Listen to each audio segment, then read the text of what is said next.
Yaqinroqlar ovozimiz shu. Assalomu alaykum hurmatli obunachilar, yaxshimisizlar, tuzimsizlar? Buguncha mol sal tortilib qoldi, ertaga xudo xolisi ko'payib ketadi.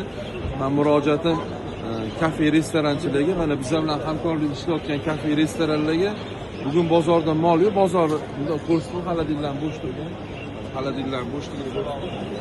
Bozorda mollar narxi oshib ketgan. Mana bugungi kunda narxi, mana shu go'shtlar narxi mana.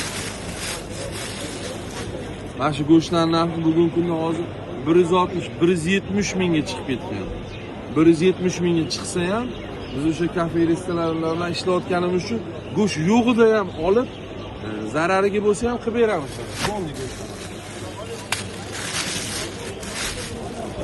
Orqasiga bo'lsa ham qilib beramiz, minusiga bo'lsa ham.